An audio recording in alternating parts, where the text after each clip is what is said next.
Good evening, everyone. And welcome to the 17th New Pioneers for a Sustainable Future Moving Forward Forum.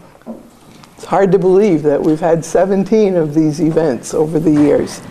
And tonight we're focusing on a very hot topic, not only in Kentucky, but throughout the United States and in the world, the topic of bourbon. And it will not surprise you to know that we have a unique focus on this topic, because what we're here to talk about tonight are the ways in which the bourbon industry, the distillery industry, is taking a leading role in moving us toward sustainability so that our children, grandchildren, great-grandchildren will have a healthy planet. So we have a very wonderful panel tonight, and I know you're going to be really interested and excited to hear them. And so I'm going to go ahead and introduce each of them now, and then our usual format is 10-minute presentations by each, then about 15 minutes of conversation among the panelists, and then we open it up to the audience for about 20 minutes. So you will have your chance to get involved in the conversation. Our first panelist will be Aaron Redding, who is the general manager of Homestead Family Farms in Howardstown, which is in Nelson County, Kentucky. After graduating from UK College of Ag, Aaron returned to the family farm, and among other things, he began a business relationship with selling a small amount of corn to Barton's Distillery. At this point in time, Homestead Family Farms is a year-round supplier to the distillery industry of corn, wheat, rye, and barley. Aaron and his wife Ashley have 3 children, and they're partners on their farm with Aaron's sister, Aaron's parents, and Washington County farmers Michael Will and Nora McCain. Our second panelist hails from Columbia, Missouri. Garrett Nowell of the Independent Stave Company, which, as many of you know, runs a large cooperage here in Lebanon, Kentucky, along with several other locations in Kentucky, throughout the United States, and internationally. As many of you know, a cooperage is a business that crafts oak containers for wineries and distilleries and breweries. They make wooden barrels. Garrett is a registered forester and a wildlife biologist, and he's passionate about sustainability. Garrett oversees a team of 24 log buyers who source high-quality white oak from across the United States to supply the company's stave mills in Kentucky, Missouri, Ohio, and several other places. He'll tell you more about that. Garrett lives in Columbia, Missouri with his family, and he loves to hunt with his sons. And last, but by no means least, as many of you know, Washington County is in the process of warmly welcoming our first distillery, at least in modern times. We, I think, had some stills in. I think we might have had a few stills. But this is a legitimate one. Its name is Michter's Distillery, and Andrea Wilson wears an amazing number of hats for Michter's Distillery. She is the executive vice president, the general manager, and the master of maturation. If I understand that part correctly, it means that she manages everything to do with the barrels, the storage temperatures, the aging, filtration, everything that goes on once the whiskey is distilled and is in the process of aging. I'm very pleased to share with you that Andrea Wilson served as the first woman chair of the Kentucky Distillers Association. She has a master's in chemical engineering from the University of Louisville, and she lives in Taylorsville with her husband. So we have a wonderful panel. We're going to have a very exciting conversation tonight. And Aaron, we'd like to begin with you. Okay. Well, first of all, thank you. And thank you to everyone for having us. And I think that this, the topic of distilleries and tying together these different pieces of the grain production, the barrel production, and the booming distillery industry that's alive and well in this area, it is very important and definitely speaks to the topic of sustainability. So I think I would start by telling you a little bit more about our farming operation in particular, and we're not unlike most grain farming operations in this area or even in this state. I know I'm here representing our farm, but I think a lot of the things that I speak of in terms of sustainability and sustainable grain production would apply to most farmers today. But specifically about our farm, as Sister mentioned, we're a family farm headquartered in southern Nelson County, but we do farm in several counties here in central Kentucky. We grow primarily corn and soybeans, but then wheat and in the recent years, rye and barley. We're very much a family operation. Sister touched on the ownership of the farm with myself and my wife, my sister, and my parents, the McCain family here in Washington County. But I've also got other siblings that work in the operation as well, and several in-laws, and so I'm really proud of the fact that by way of having a farming operation, we can involve a number of family members, and so that's rewarding to me. We also have a number of excellent employees from, again, just this 3 or 4 county area that I would call a central Kentucky here: Washington, Marion, Nelson County, LaRue County, and so we're proud to include them in our family, and we're glad for what our farming business can provide them through an opportunity to work with us. So we're pleased with that.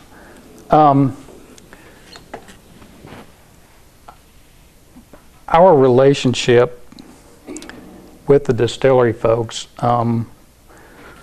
really began more as almost as a challenge.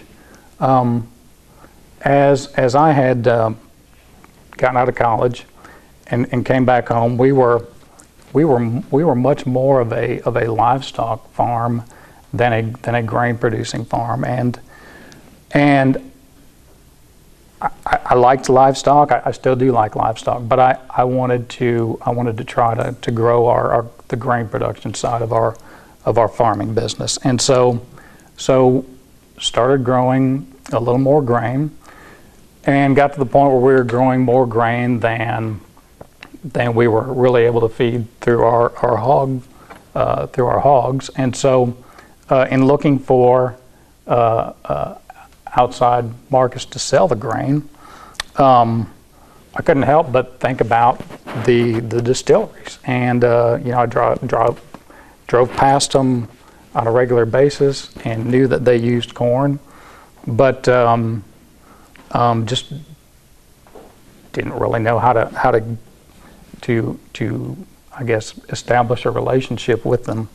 And as I would ask people, they would say, well, you can't sell the distillery. They don't buy corn locally. Well, most of the corn is trucked in, and all that was true. except that I was determined to try to get my foot in the door someplace, and I couldn't help but think that there has to be a way for me as a local farmer to be able to sell corn to the distillery. And so I researched different distilleries, tried to gain an understanding of what specifications they wanted the grain to be. And when as I determined that we could do that, and we could tailor our grain production to meet their needs, then I made some contacts and just fortunately had an opportunity that first year to sell just a very little bit. It might have been 10 truckloads of corn to Barton's, and that was such a blessing to us because it allowed us to grow that relationship, and over time we've been able to expand that to not only Barton's but several other distilleries in the area, including Jim Beam, Lux Row, Bardstown Bourbon, Heaven Hill, and Limestone Branch, and even a little bit at Maker's Mark. So obviously we've benefited and been able to, I guess, to run a successful farming business, largely because of the relationship that we've been able to put together with such a good local market for our grain.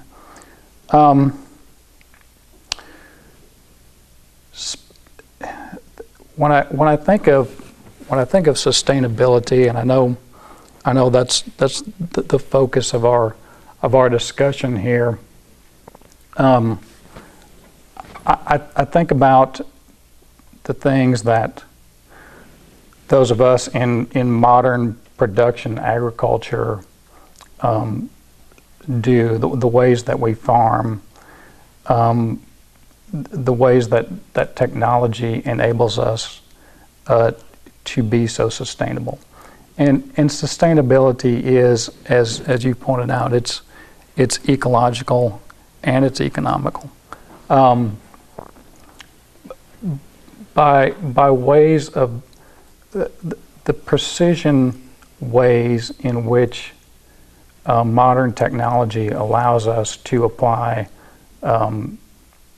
fertilizers, seed, crop protection products, just the seed itself that we use, the methods that we use to determine nutritional needs of the plant.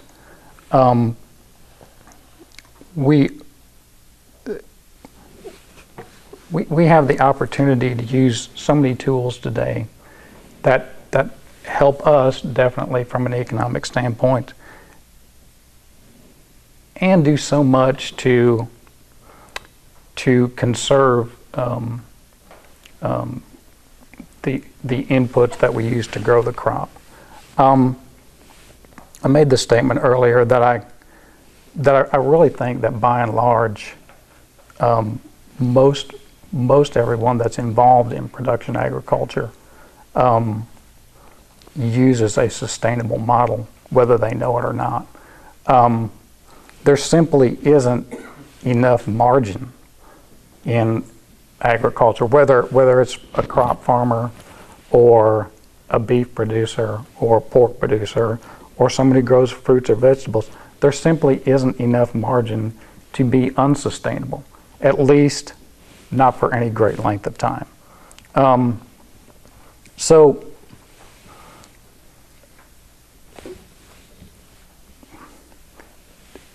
I guess jumping forward from that, and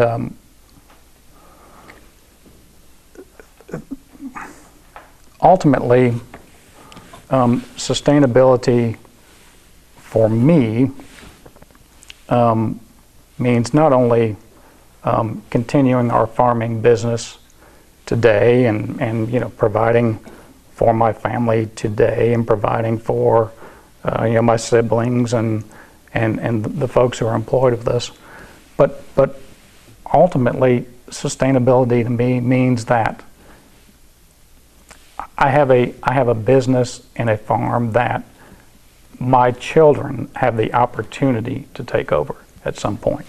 And so I guess in all the things that we are doing and that we do, and all the ways that we benefit from the partnership we have with the distillery folks, for instance, what it really boils down to at the end of the day is that I hope to leave behind a legacy for my children and their children to continue working if they so choose.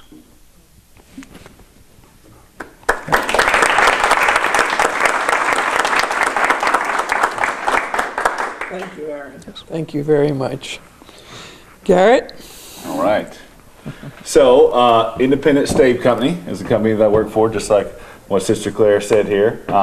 So we are the largest barrel manufacturer in the world. Not only do we just have a facility here in Kentucky, we've got them all over. We've got 8 in the U.S. together, 6 stave mills, 2 cooperages. So in Kentucky, we have one on the west side. In Benton, our newest facility, is a stave mill that started running at the beginning of, end of last year in 2017. And of course, we've got Lebanon down the road here, Kentucky Cooperage, and then Moorhead, where we have our other stave mill. Now, in the summer of 2021, we plan to have another cooperage in Moorhead, Kentucky, so we'll have a total of 4 facilities. That'll be that's a $66 million investment in Kentucky, right down there, with another 220 jobs. So we'll have over 800 employees just in the state of Kentucky alone. So it's an important place to us. But we're also in Ohio, Indiana, Missouri is where we have our 3 other facilities there, and also our corporate headquarters. So the company's been doing it since 1912, so over 106 years. It is family owned and operated. We're in the 4th generation with the 5th generation coming. So it's a really great company that does great things, and it's been here for so long because of these problems that we're talking about, sustainability, the things that we want to make sure that we have that wood, that source for the next generations to come, because they plan on keep going and keep being family operated. Now, as being the log procurement manager, of course, we deal directly with the forest and with the loggers majority of the time. So we don't have any of our own land. We don't have any of our own logging crews. We simply work with people in the community that log, other mills, various things to supply our wood. And one of the things that we push for these guys, and a reason why we're here tonight, is sustainability. You know, we've got 2.5 times more volume of hardwood in general than we had 40 years ago. One of the reasons is we've become much more efficient in what we do. Not just our process where we're using the wood. I mean, our blades are thinner than they've ever been. We have our own Missouri mulch company where we actually turn our byproducts, our waste, into mulch for your flower beds. We also, all of our sawdust is used in rollers to heat our kilns to dry our wood and even heat our facilities. And what other chips that we have left over we'll sell and they'll turn into charcoal. So we have absolutely no waste at any point in our side of it. And from the wood side of it, so most of the hardwood that's cut turns into things like ties, lumber, steel mill cants, all these smaller things. And used to, 40 plus years ago, you would basically cut the bottom 12 to 20 foot of a tree and the rest of it would just be left out there. And now with the improvements and more of the wood use that we can do, we can go all the way up to a 6-inch top. So there's very little of the trees left over there. So it doesn't require as many to be harvested to get the same amount of volume and product that we need. So that's a big difference in why you're seeing some of that. But people are also more educated, just like why you're here tonight. You want to know about these processes, why we do what we do. You know, some people look at as harvesting timber as a bad thing, but it actually helps the forest. It makes it healthier. You know, a forest is just like us, a white oak tree. One day it's going to fall over and die if we don't do something with it. So you can actually get a product out of that and take care of your forest at the same time. Majority of the time, people are harvesting in what we call a selection harvest. They'll go in every 25 to 35 years, sometime in between there, and remove a section of your trees. It won't necessarily be the biggest and the best, but it'll be based off of diameter and age of that class. So you're constantly dealing with a rotational age where you can come in. Most people, and I'm sure some of you here, like family farms and things like that, it's a cash crop to them, no different than corn or anything else. You know, you have a bad year with corn or cattle, and you cut a few trees and help cover some of that cost. So it's a process that we do naturally versus artificially. Some of the reasons that is time, because you're dealing with 100+ year rotations for white oak. Unlike corn and other things that just come back immediately, it takes time and money for white oak to start coming back. And one of the biggest things when you're in there harvesting timber and you're creating openings, sunlight, allowing it to get to the ground. Now what that does, white oak is shade tolerant, so it needs sunlight. It requires it to be able to grow. But you ever walk into the forest and you see a green mat of just little tiny seedlings all under a tree. Those seedlings can actually grow up and die back for 20 and even as long as 40 and 50 years and have a root system underneath it, just waiting for sunlight. So as soon as you open up that canopy, they've got an advanced root system, they shoot right up, and within the next 10 to 15 years, you've got 20+ foot tall saplings that are just everywhere. And you can go and remove that next generation. So it's a totally renewable, reusable source that we hope to keep working to improve and keep those volumes going up. I'm also on the board with the White Oak Initiative Committee that start here in Kentucky. Jeff Stringer, who's head of the extensions now, they started that board, and it's another, we're trying to do research, outreach, educate everybody, and make sure we've got all the available data that we can to show that we're moving in the right direction.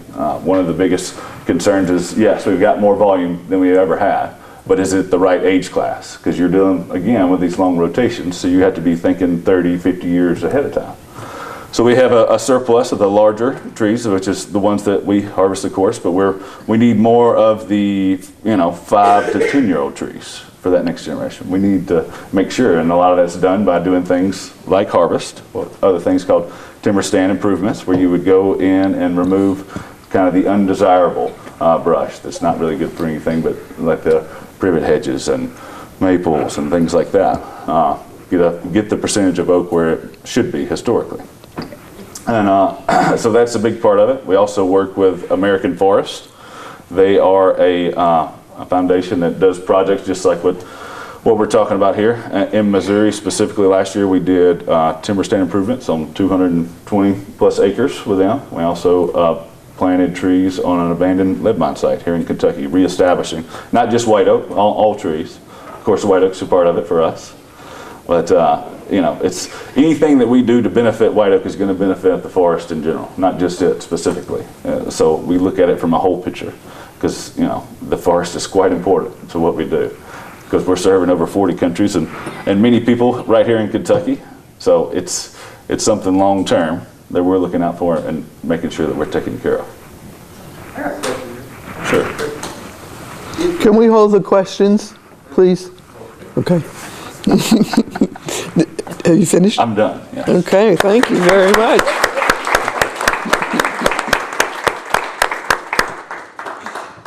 And Andrea. All right. Well, so I'm Andrea Wilson. So I'm going to tell you just a little bit about Michter's, because I'm conscious I see some new faces tonight that I haven't met before. So just a little bit about the heritage of Michter's. So Michter's started actually in Schaefferstown, Pennsylvania in 1753. It was started by a Swiss Mennonite farmer, and he was making rye whiskey.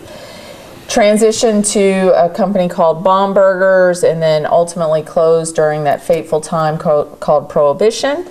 And then in the 50s, it was picked up by a gentleman, Lou Foreman, who actually renamed the brand after his 2 sons, and his boys' names were Michael and Peter. So that's where the name Michter's actually comes from.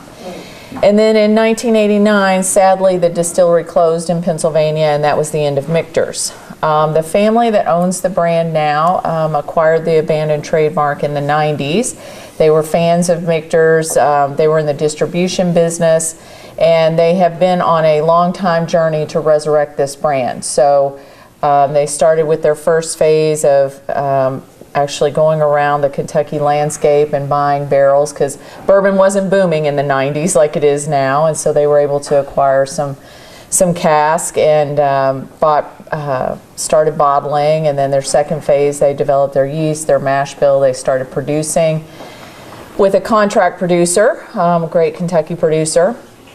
And then the third phase was development of their facility in Shively, where we have a 32-inch column still and a pot still doubler. And then they embarked on a facility in downtown Louisville, which is going to be our consumer experience, which actually has our old pot stills from Pennsylvania. And then we bought 145 acres out here in Springfield to continue to expand our business. So God willing, we're very excited. Our brand is on fire. It is growing quite rapidly with this bourbon boom. And so we've been very fortunate with what's going on with us as a company. Now, for those of you who don't know Michter's, we're very quality focused. So things are very important to us about how we do things. People and relationships are very important to us. So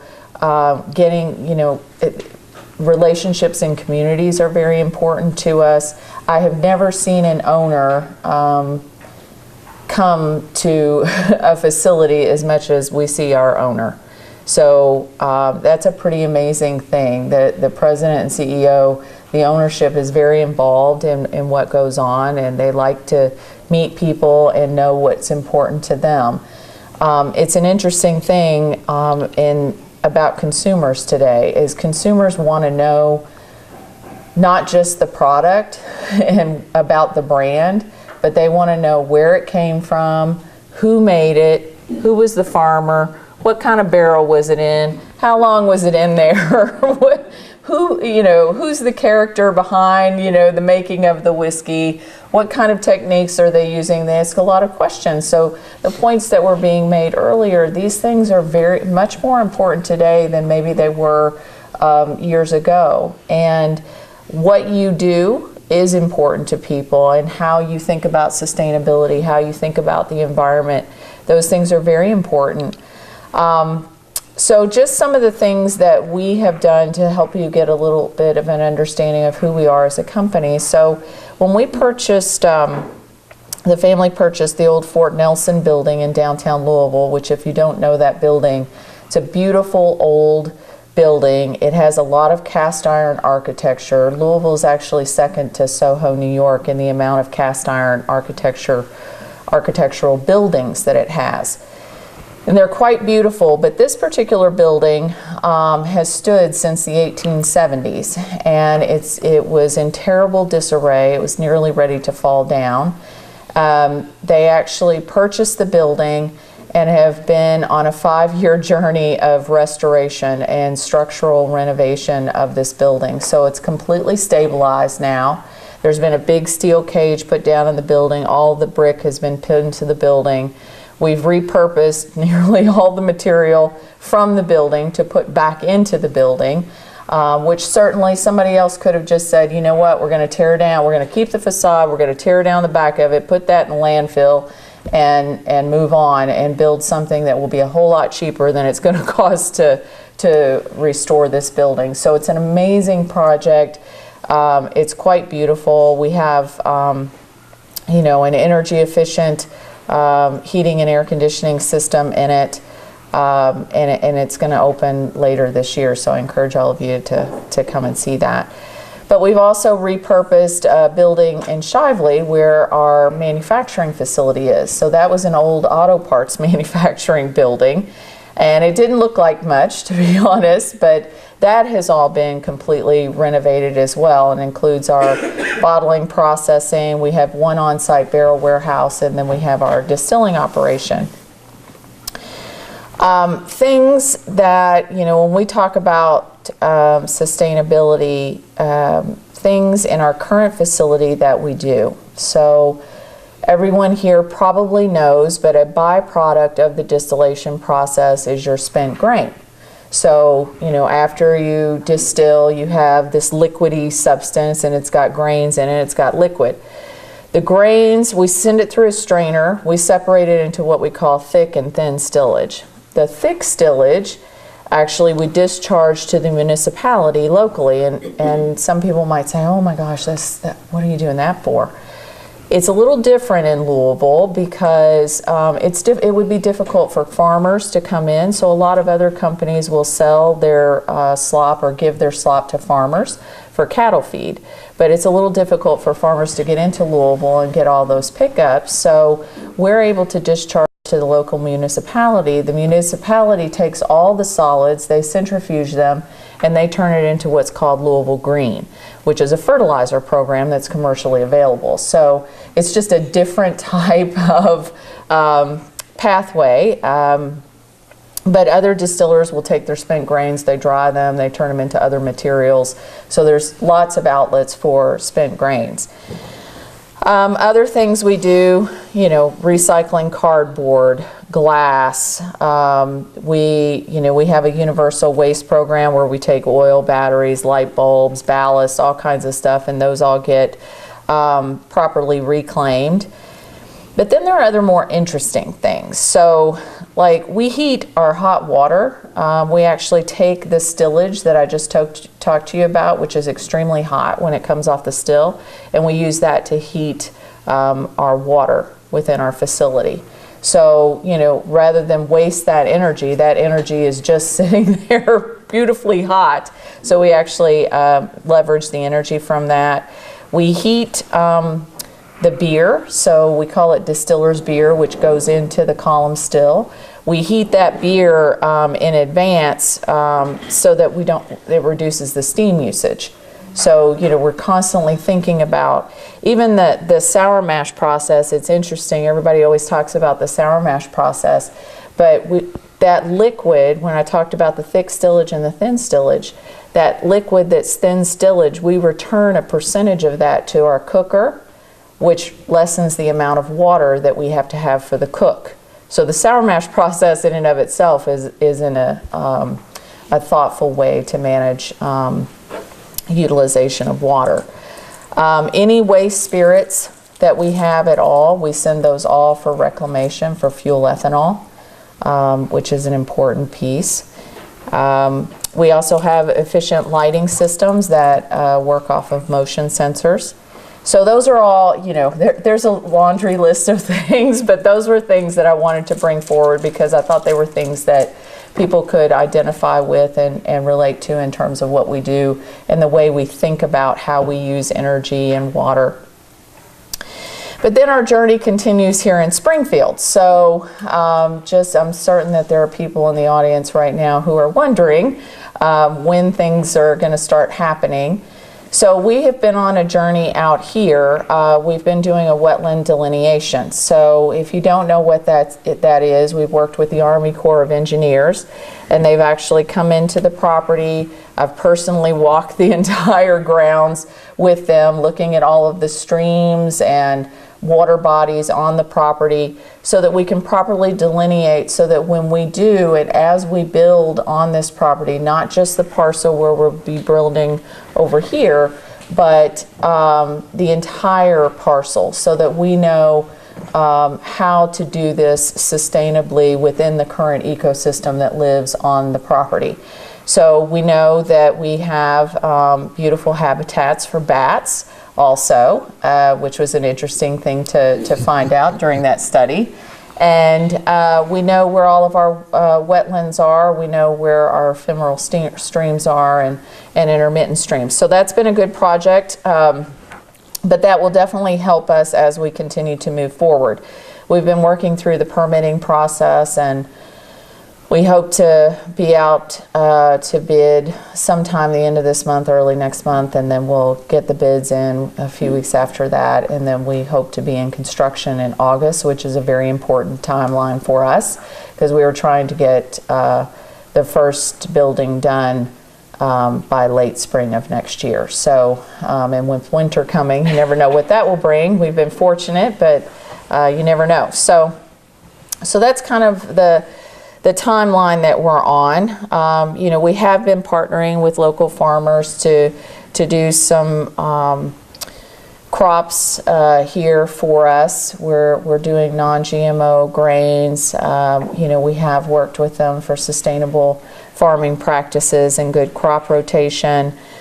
We are currently evaluating this opportunity. I just met a gentleman tonight who focuses on solar energy, and we're looking to do solar power for the first time. So we're just learning about that and how you go about those things. So we hope to be able to do solar lighting here for this new project and see how that all works.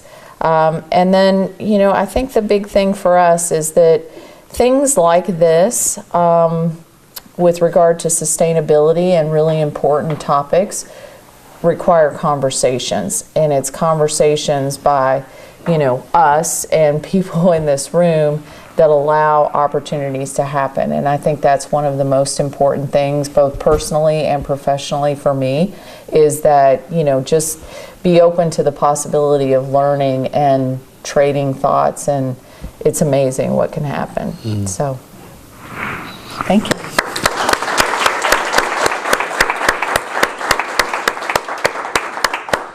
Didn't I tell you it was going to be a really interesting panel? So what we'd like to do for maybe 10 to 15 minutes now is a conversation among us here at the table about what we heard from each other that may have struck us or made us curious or made us think I don't agree with that or whatever. But some conversation here at the table.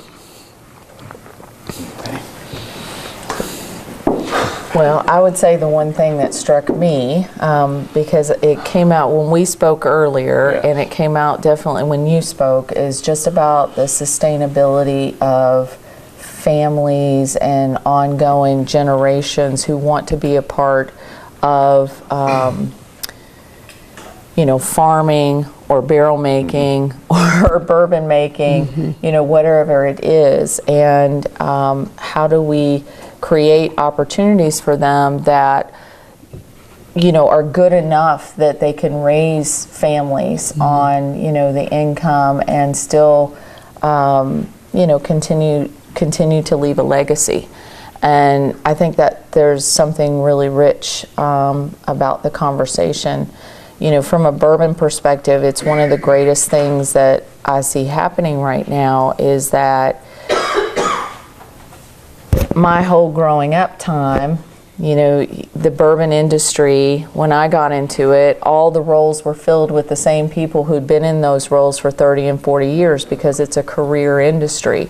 And then you go to these bigger distilleries. We're a smaller distillery, but you go to the bigger distilleries and you find people, it's like, their aunts, their uncles, their moms, their dads, their kids, their second, third generation who are working in these distilleries. And that's an amazing thing. It's very hard to find industries today where you see that kind of generational dedication. And I think it's a wonderful thing, especially to be able to keep families within their communities. So I'd be interested to... Excuse me, we're having a hard time hearing you again. Oh.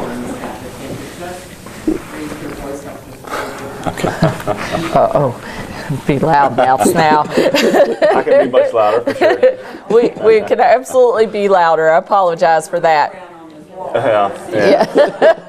Well, that is a big thing, and it's no different than within our industry. A lot of the people, loggers within our mills, I've only been with our company personally for almost 5 years. The majority of people, it's embarrassing to say that out loud, are 15, 20 plus years. They're, their sons, their kids, just like we said, they're all working inside. It's no different in the forest industry and the logging aspect of it. Most loggers are a couple to 4-guy crew. It's usually father, son, cousins, nephews, whoever's out there that are just generational.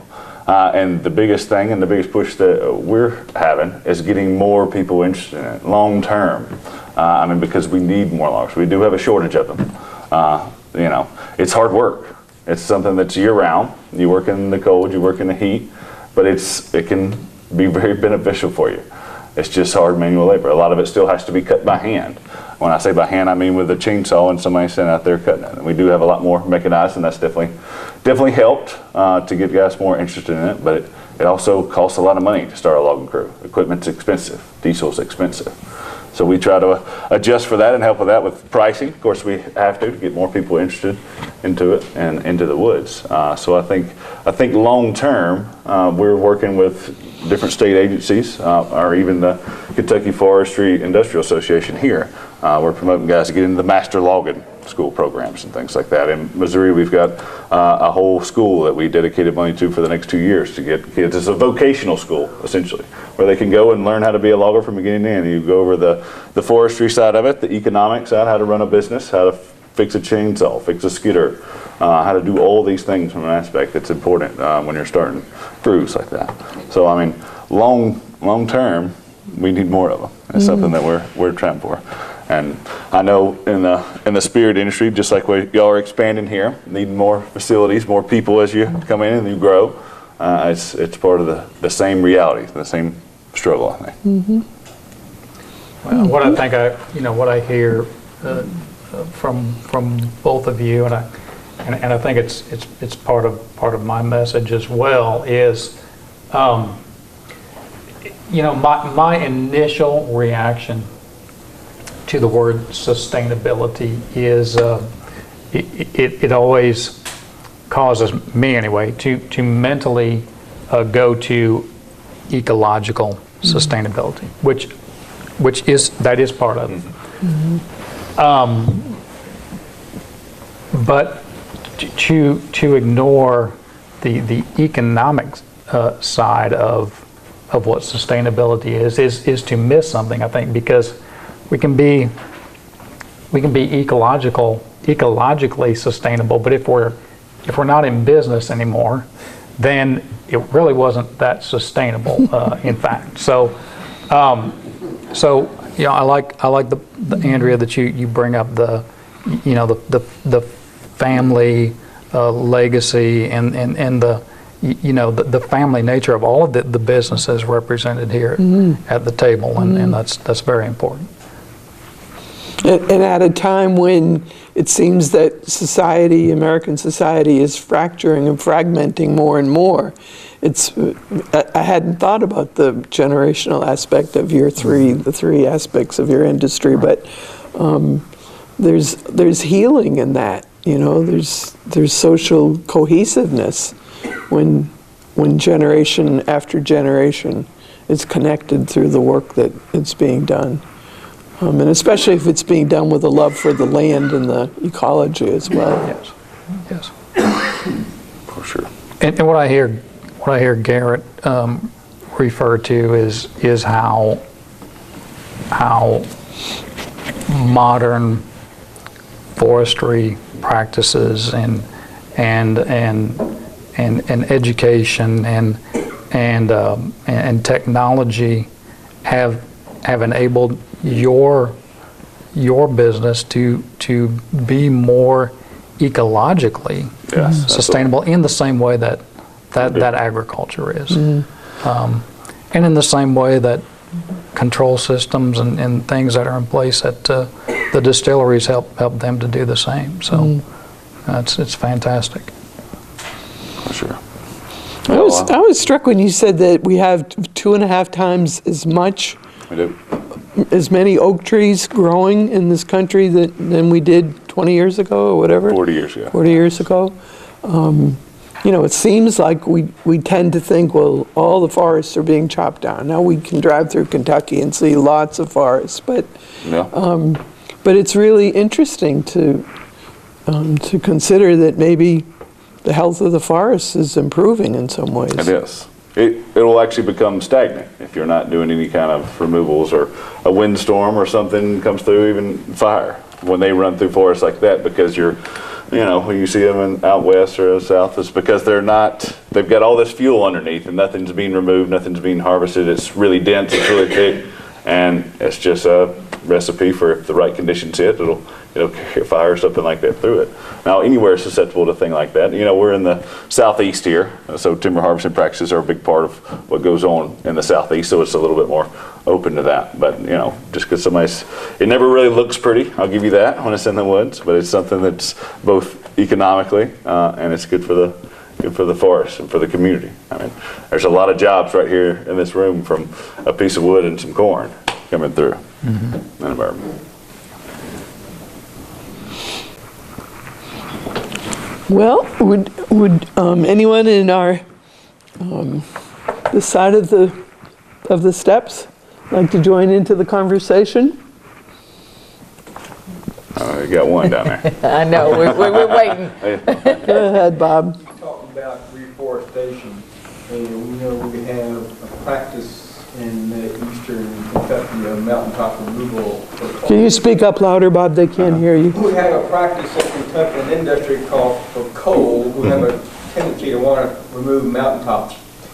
Sure. And I've flown over that going toward DC and so forth, and it's pretty much a disaster. Would those be good sites for reforestation?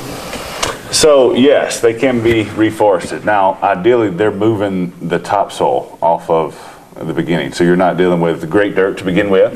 But yes, they can definitely be reestablished, reforested. That's just like what I'd said. We'd worked with American Forest and done some of that on site. You know, our material in general, we don't. You know, when people think of trees, they want them to grow as fast as they can. For our material, we actually want it to grow slower. The slower, the better for us. The tighter the growth range, the better it is. The more liquid tight it has, the more grain that it has for the liquid to go through inside of the barrel and stay in there. So our average age of our tree is 100 years old. So we're dealing with long term. But yes, sites like that, we've try to reestablish for sure. It takes a lot more effort because you're dealing with something where you've taken the topsoil off of it initially. But it can I happen. think it's not as valuable now having topsoil removed and so forth, Sure. and digging out of creeks, I guess, but maybe able to buy that property cheaper, or would you buy it, or? We don't buy any property ourselves for timber. Everything is sourced through individual loggers. We found that it's just better for us. So the Coopered stock wood that we're buying in the Eastern Hardwoods, white oak makes up about 22% of the forest. So of that 22%, 11% of that is Coopered stock. So you're talking about 2% of the entire forest is good enough for us to be able to use. So if we buy and standing timber and things like that, there'd be so many other products that we just don't have any use for, and we'd have to find a way to get rid of. It's not economical for us to do it that way. Yes. So. Hi, thank you again for being here. I just think it's terrific. I'm really interested in the jobs you all are creating, and speaking from a farming perspective, as a tiny farmer ourselves, we're keeping one 16-year-old with pocket money, but it's really important to that 16-year-old. It sounds like your family is employed, you also have other employees. It sounds, because all of these are family or companies, my assumption is you have other employees as well. What are the skills we should be teaching our kids so that we have employees here in this region who can hop on board with all of you? Well, I appreciate you recognizing that, or you know, realizing the importance of that. I mean, first of all, from our standpoint, I'm thrilled that I could grow up on a farm. I spent my entire life on a farm. From the time I could go outside and be part of it, I wanted to be part of it. I know that my dad was the same way. My grandpa was the same way. I'm a fifth generation farmer. My kids are hopefully sixth generation. And you know, first and foremost, I love the fact that my kids can be part of something like that, and hopefully learn an appreciation for work, which is not always easy to convince 10 and 12-year-old boys that work is a blessing, but having work to do is a blessing, and I try to convey that to them, and want them to be part of it. And I'm so blessed to be able to do that still with my parents and with siblings. But then as you ask the question of what can we be teaching people, you know, so as to make them folks that we'd want to have on the team or others. I think it is just stressing the importance of being responsible, and stressing the importance of being willing to come to work and want to work. And I mean, we've got a great group of guys that work with us, and most everybody on the team understands that, and they want to do that. But we, over the course of time, we've had just a lot of folks, and I try to be careful when I say this, because I don't want to paint too broad of a brush, but it just seems like a lot of younger, the younger folks, and let's face it, most of them are young men that come to work for us on the farm. Just a lot of them struggle with the idea of being responsible enough to show up for work on a regular basis, on time, to work the day, to want to work the day and not spend it on their smartphones. And I know that's part of the times we live in. And look, that's part of how we do business, and we can't avoid that. But if you're asking if there's things we can emphasize to our younger people, it's to have an appreciation for work, and to have a sense of responsibility. I think that's definitely important for us specifically. I mean, we've got 1,800 employees right now within our company, and soon to add 220 more with a new Cooper, so we'll be 2,000 or more. So we need any and all types. I mean, we need people working inside of our mills on the hands-on part. We need more people that are willing.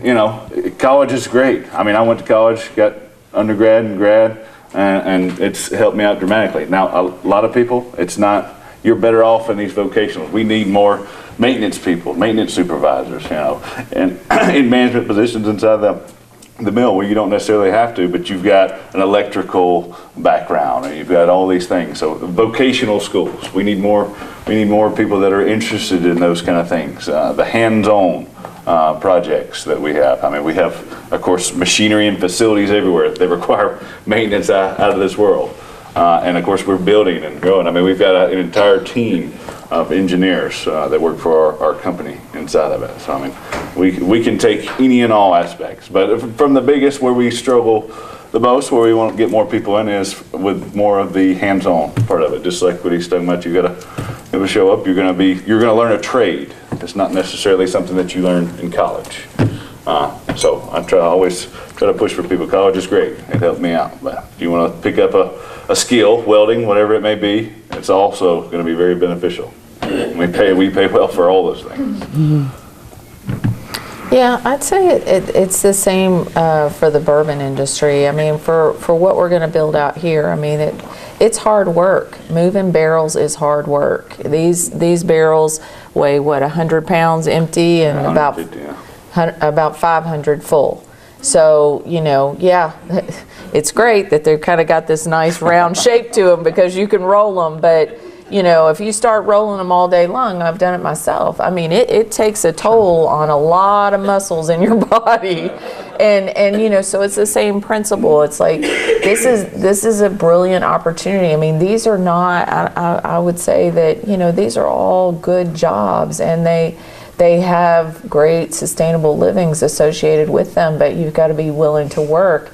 And even in the bourbon industry, I can tell you, even from my own perspective, I've done everything, every single job, I think, even down to I have very little mechanical skills. Anybody will tell you that. But I've had to, you got to do stuff on the fly and figure it out, just to make stuff happen. And so, but it's hard work. And in the bourbon industry, typically you start, at the tough roles, and you kind of make your way, and you don't just come in and, automatically, oh, well, you're going to be master distiller. We laugh all the time, we talk about people like Jimmy Russell. I think Eddie Russell was he was doing it 40 years before he finally, his dad said, okay, I think you can be master distiller now. So it's kind of that kind of story where you work your way up, and you don't. It's difficult, but you learn every aspect of it. And by the time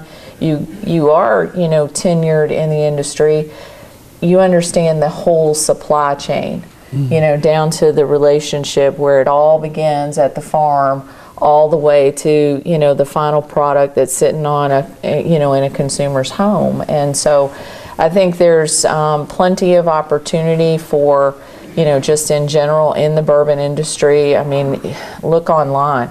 I think every producer right now is trying to give out bourbon jobs in the bourbon industry. So it's a wonderful time within the supply chain to get a job, or even if you want to work for a producer. And there's more and more distilleries coming all the time, but people do have to be willing to work. These are not easy jobs, but they're great jobs, and they have they're legacy jobs. Thank you. Yeah. Ian? Thank you all so much. This was just a wonderful panel. I loved hearing each of the areas you covered and talking about sustainability. I'm in the health field, and so I have a question related to, as I do with most people I'm talking with, how your industry and your particular area affects the people who work there in terms of their health, and how your industry is addressing that, as well as how the industry is affecting the health of the people in the community, around the local community. So do you see, every industry, no doubt, as it's getting bigger and bigger, especially with bourbon, has to deal with issues related to health and safety of their workers, as well as health and safety of the community in which they're residing. So I'm just curious, what kind of challenges have you had? How has that been addressed in your particular areas? And I kind of want to start with the bourbon. Excuse me. Yeah, no, it's a great question. So safety is the number one thing we look after. We want everybody to go home safe every day with all their fingers and toes, and making sure that, so we have a very large safety program that covers all aspects of our plant, but, just simple things like rotating employees in and out of jobs so that they're not using the same muscle groups and at risk for repetitive injuries and things like that are important to us. We're very thoughtful about, anytime, especially when you have people working outside all the time and they're exposed to, like heat-related illnesses and things like that. We do training on those kinds of things. Just training itself. Making sure that people have routine training. So it's sort of one of those things, you've all had does everybody know what to do in a fire drill? Yeah, we all know what to do in a fire drill, but if you never train on it, you don't really know what to do in the event of a fire drill, so it's sort of those kinds of things, I think, are just examples of stuff that we do within our business to make sure. You mentioned the wastelands. I was thinking about water. And I really enjoyed hearing about all the stuff you're doing.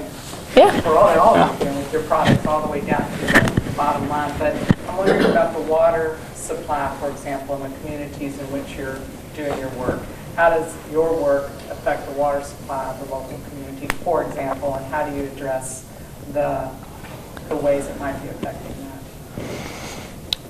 Yeah, I think that, at least on our property in Louisville, we actually have a nice, it looks like a beautiful pond with cattails on it, but it's actually a retainage basin.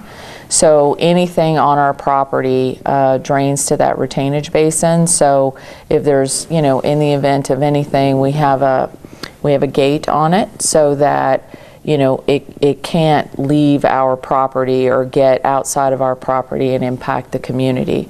So that's one thing, just as an example of things that we do to make sure that if it's ours, it stays with us, and that it's important. Safety is a huge concern for us. I don't know if you've ever met many 60-plus-year-old guys that have been in the sawmill business for a long time, they're usually missing a finger or two when you shake their hand. So we've got drastic improvements in guards that we've put up and safety measures, and we have a lockout, tag out, what we call, where no piece of machinery. So we do everything possible to try to do that.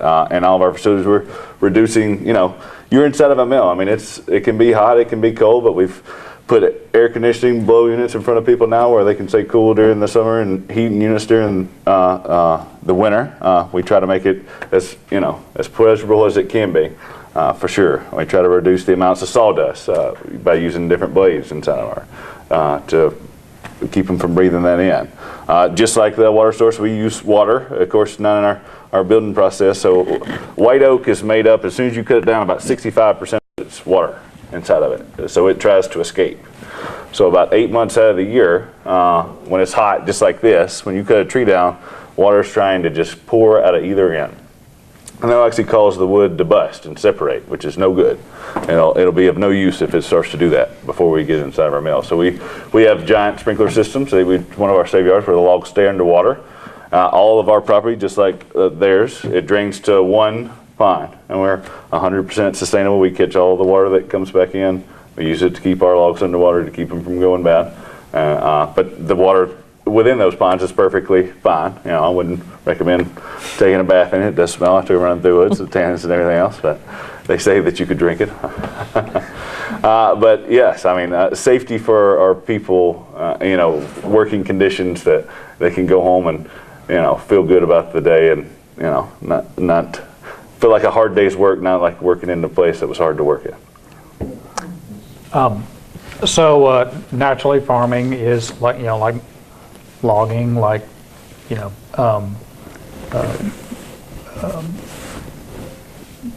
lot of industrial work. Farming is naturally dangerous. We know that.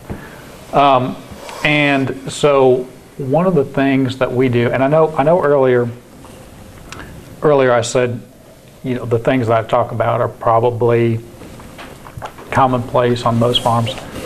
I think one of the things that we do that's maybe not as common on a lot of farms, but we do this, and a lot of it is because we have a number of employees, and we want folks to be safe, and we do realize that obviously we grew up on a farm, but a lot of the folks that work for us may not have, or maybe they've only been on a farm for a short period of time and may not fully understand all the risks. But we have a regular safety program, and we bring all the folks in and we discuss one or two safety topics on a regular basis. We test the guys for that, and we keep records of that, because they're just in the course of a regular day, they're going to be exposed to moving parts on a piece of equipment, or they're going to be exposed to dust potentially, or heat, or just the elements in general. So we do take extra steps to try to make sure that everybody is aware of what the risks are and how to mitigate that risk for themselves and to go home safely. Another thing that we do that's that I'm proud of is we annually voluntarily go through an environmental and safety audit. So we have a completely independent firm that comes to the farm, and they go through a very strenuous set of standards for both environmental aspects and also for safety, farm safety aspects, and we go through that on a yearly basis. So I do feel like that we take several steps to try to ensure that we're doing as much as we can to provide a good working environment for the folks that are there. Yes, ma'am. Lita? I was thinking of air quality and living in just upwind of Bardstown and getting the Barton's sour mash air.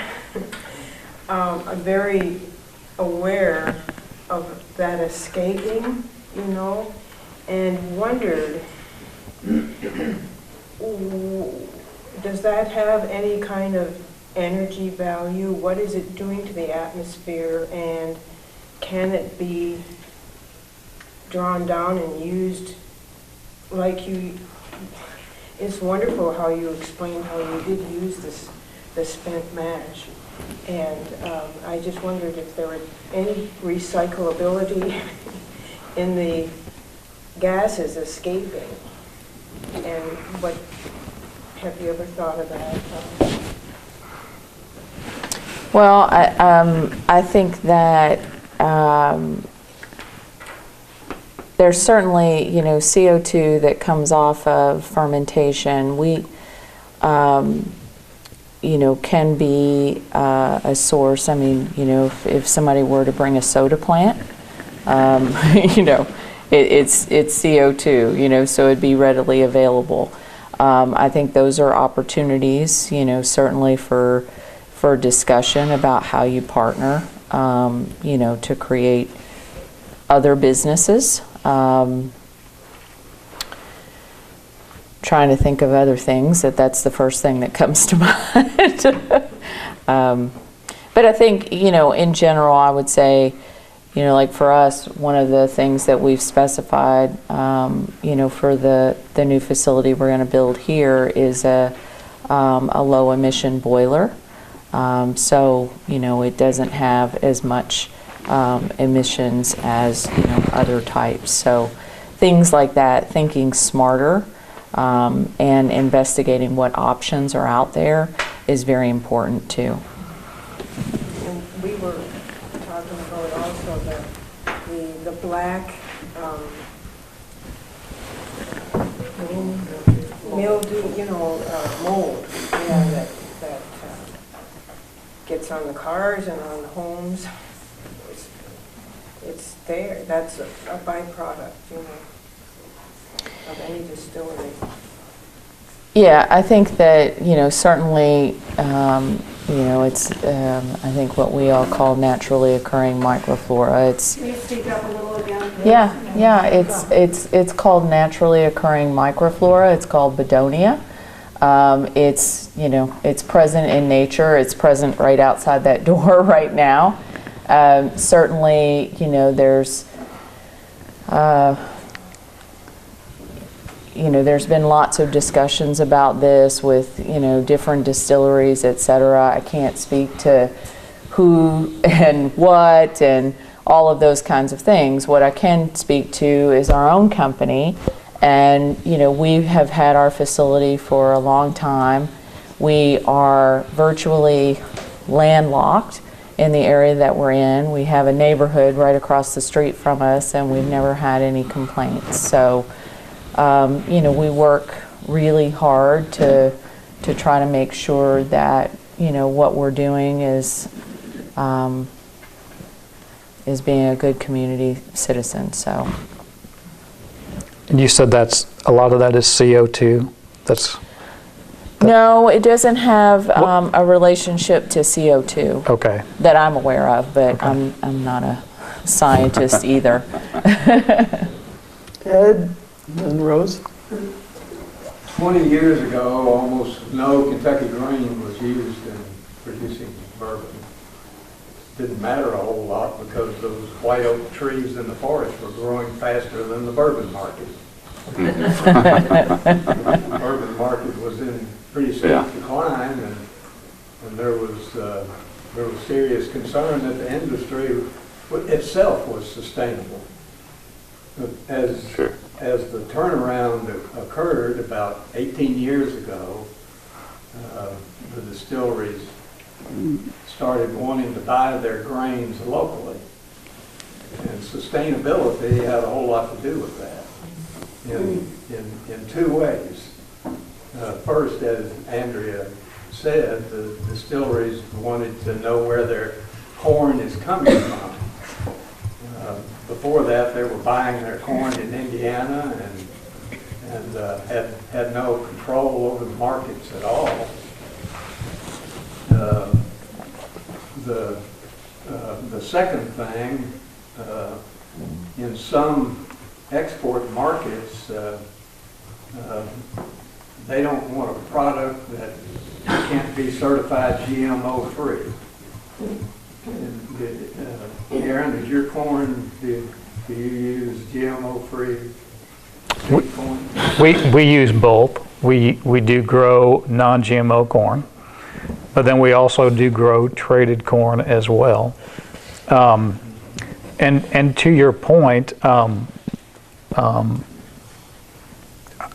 roughly 20 years ago, I think truly the bulk of the corn used in this area, in the distilleries, was trucked here from Indiana. And today there's still a fair amount that comes from Indiana. But fortunately, there I think a couple different things happen. A lot of us as farmers in this area have realized the benefit of being able to supply grain in a local market. We have tailored the way that we store and handle the grain in order to meet the spec that our customer wants.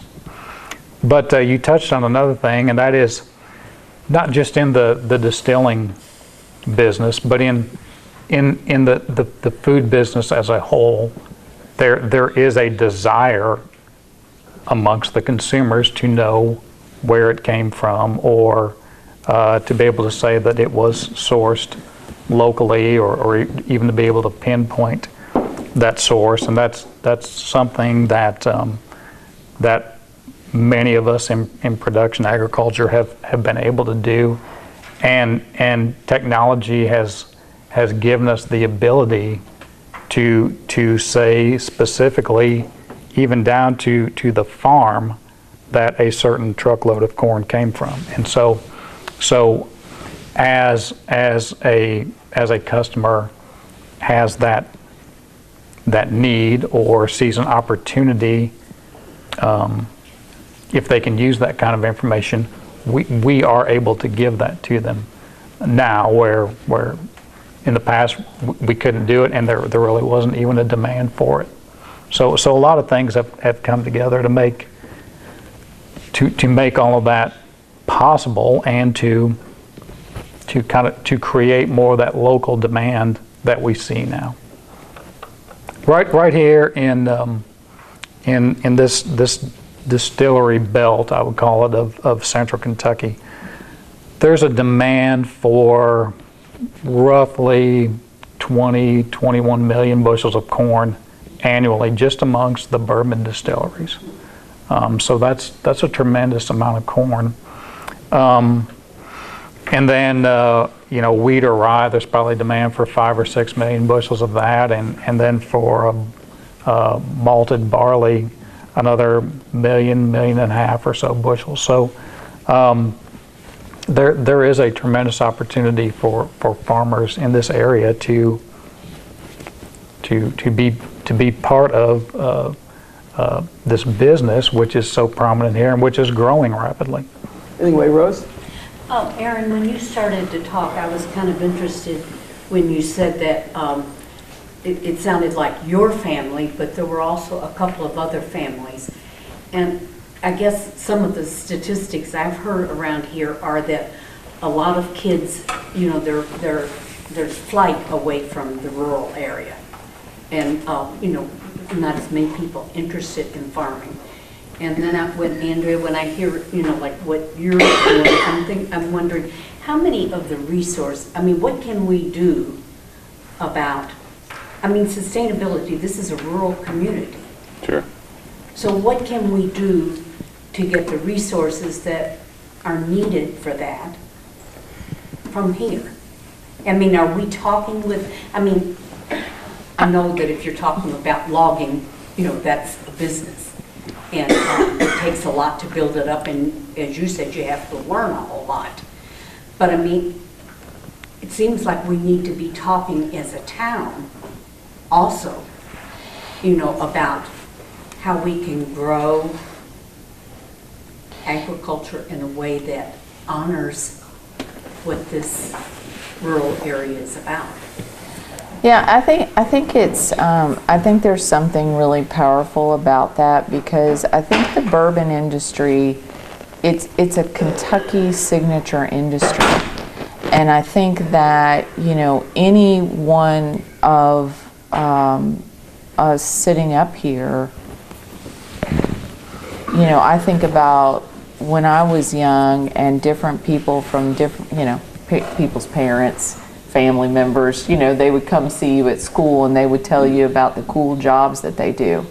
And, you know, it all sounds silly, but it's not really silly. I mean, at some point, if children are exposed to things that are very attractive to them, and they learn that, oh, really, I can make corn, and that corn's going to get transformed into, you know, bourbon, and everybody drinks bourbon, and, you know, it's just, there's something very powerful in that. So I actually wonder if there's not things that I can do, you know, right here in the town of Springfield, like to come to, you know, the schools and just talk about, you know, the powerful connection to the local farming community and how important it is to our industry. And then, you know, it then becomes a talking point between children and their families about what they learned today at school. And, you know, these might be very, you know, you might say, well, my kid will never listen to that. I don't know. But, you know, it's just, I do think there's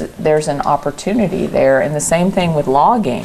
Like, I think about logging and I'm like, I don't really even know anything about logging, but I think if somebody came to, you know, tell me about logging, I'd be very fascinated with it, and I might want to go out and give it a try. And, you know, for every person that tries it, there's probably going to be somebody that says it's not for me, but there might be somebody else who says, oh, this is definitely for me. You know, so. And also people who are doing it, Yeah. and they're making a living. Yes. You know, Yes. like that thing that you say about, yes, it's about ecology, but it's also about staying alive and liking what you do. Right, Yeah. right. Okay, Chris, and then over here. And then we'll have to end after these two. It sure has been very positive. It's always very, very nice to hear people speaking positive about what they are doing. The bourbon growth is, of course, a very wonderful development. I wanted to ask, each of your areas are sort of dynamics that are interrelated the way it is, and is there any threats you see to this positive outlook? Are there any difficulties you feel are about to happen, or do you feel this can continue, this positive development or positives that are going on? Are there any threats? It could be regulatory, any limitations. We have talked a little bit of labor ability, but any other threats that could cause damage to what's going on? I feel threatened if the bourbon industry went away, but no. Well, I mean, there always are, and you try to prepare for that. A little louder. Oh, yep. Sorry. No.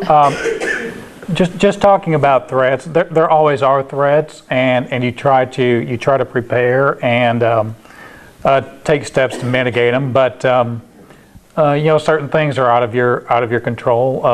You know, obviously, weather as a farmer is huge for us, but there's not much we can do about that. You touched on several as you were asking the question that were going through my mind. You talked about labor, and you know, the availability of good, intelligent dedicated folks, is you see a need for that in all businesses. And then from a regulatory standpoint, you know, there in agriculture,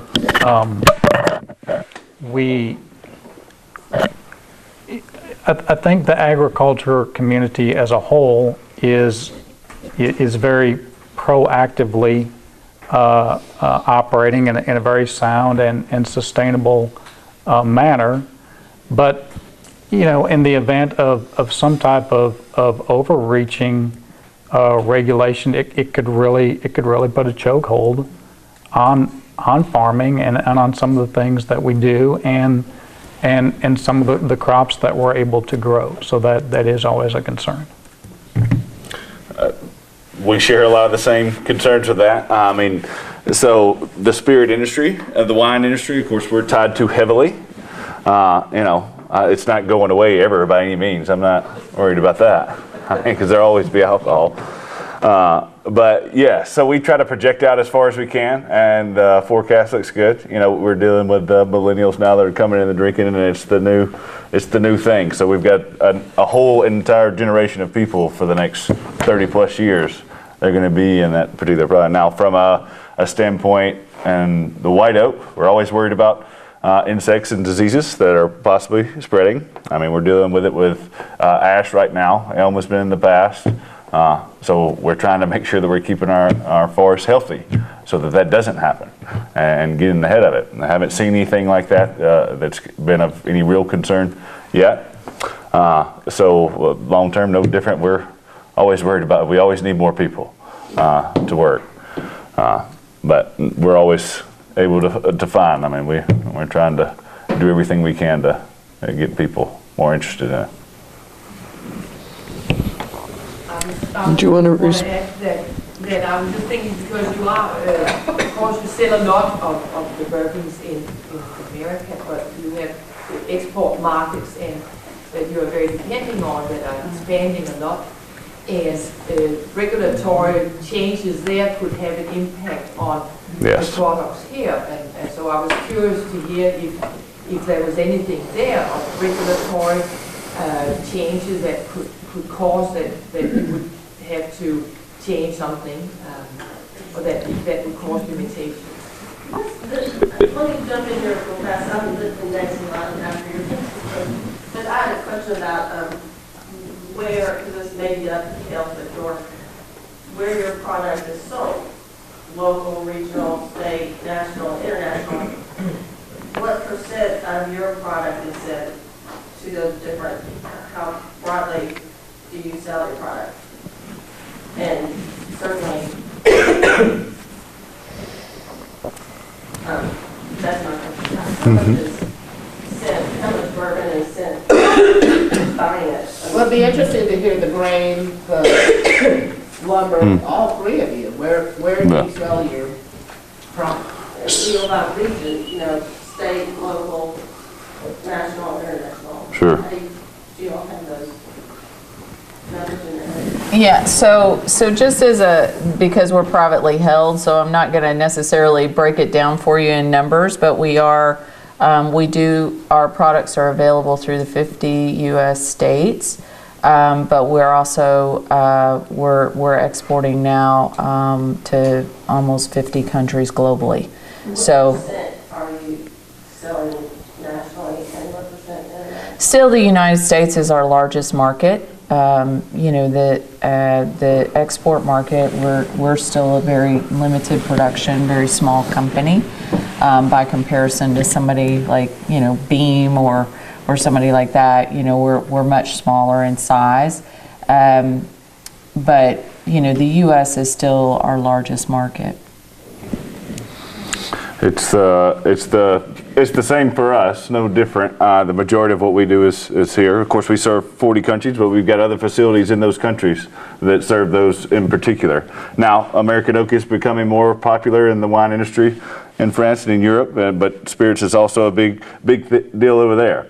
So we do quite a bit. I couldn't tell you exactly offhand what percentage that was, but as far as majority of it is definitely staying in the U.S. I mean, for the spirits industry, it's heavy in Kentucky, and with the wine industry, it's heavy in California. But we have every state in between that we're dealing with. All right, well, we've gone about 10 minutes over the time that we said. I know there are a couple people who want to ask questions, but maybe you could stick around and talk with the panelists. We want to thank each of you for coming tonight, and we really want to thank our panelists for a very fine presentation.